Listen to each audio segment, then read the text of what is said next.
I want to speak a little bit more about the stigma, because when we talk about this walk, it really does seem like a triumphant thing, and a place where families and loved ones can get involved. And really, Yes. unfortunately, it's almost the polar opposite of the stories we hear when we speak about addiction in South Africa. It's spoken about in dark terms. It's a shameful Exactly. thing. In fact, many people believe that if you have a story of recovery, it's your own personal story. You keep it to Exactly. yourself, and we don't talk about it. That's right. And certainly, September's been a time to highlight that this isn't the case. Won't you touch on that? And so that is very much, you are really capturing the ethos of this recovery walk. And look, it's come into Cape Town, but certainly we are not the first. So we are being influenced by this increasingly global movement of people beginning to speak about their recovery. It's got a taste of like gay pride, like people coming out of the closet about their sexuality. Well, this is people coming out of the closet about their recovery. And you know, the illness is about shame and hiding. Recovery is about, I've got nothing to hide anymore. I can talk about it, and I can share my recovery with people, and it's of value to myself, to my friends, to my family, to my society. And we really believe that by talking openly about recovery from addiction, we save lives.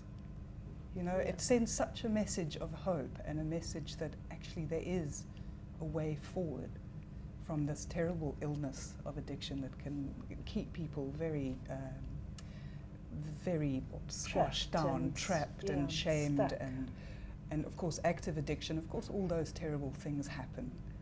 You know, crime does happen and stuff. But this whole idea of celebrating recovery is to show that we do recover. Yeah. I love that phrase, celebrating recovery. That's Jen's just made a banner. I have a big banner. Celebrating recovery from addiction. How absolutely wonderful. Now, Yeah. a little earlier this month, we interviewed some of the people involved with the Recovery Film Festival. Yes. And then in discussions with viewers and with people that I met afterwards, somebody said to me during that interview, recovery, or rather addiction, was described as an illness. And the person who I was speaking to, for the first time, had realized that addiction is an illness. There's so much information that so many South Africans just don't know. There's so much misinformation out there, rather. Would this be a good time, if you're not part of the recovery community, to still come along to speak to somebody and to learn a bit more? Everybody is welcome. Absolutely. And we do need to speak to each other so that we can inform each other and we can grow as communities, as societies.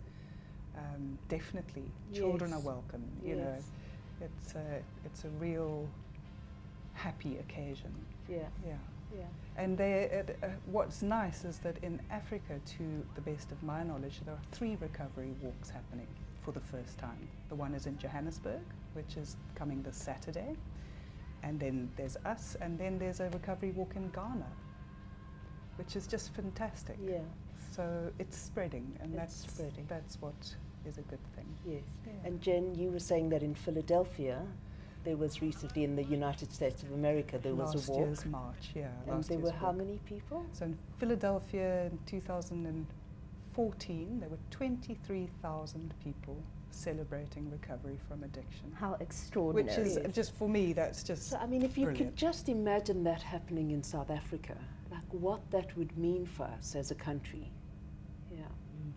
The other thing I just wanted to touch on is that there are these changes in policy that are happening elsewhere in the world. Portugal being a very big example of decriminalizing drugs and beginning to offer addicts that are wanting it help, treatment.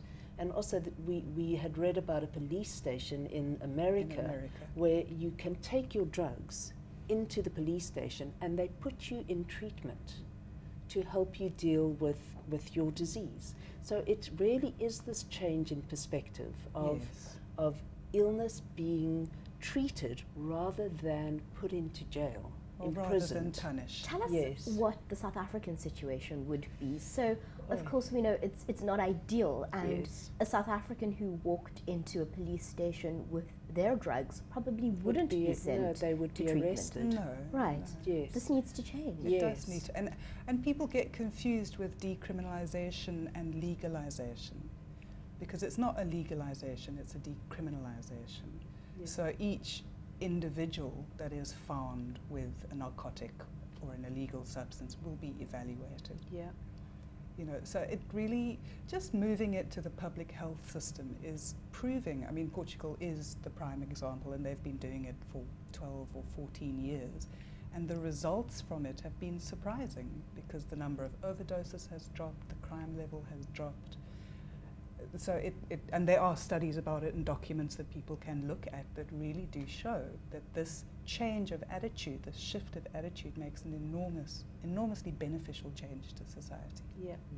And Yeah. you know, so what we have, like in our prisons, are awaiting trial prisoners who have been arrested because of drug possession. And, you know, some of those people are sitting in prison because of their illness. And that seems like such a tragedy to me. Mm.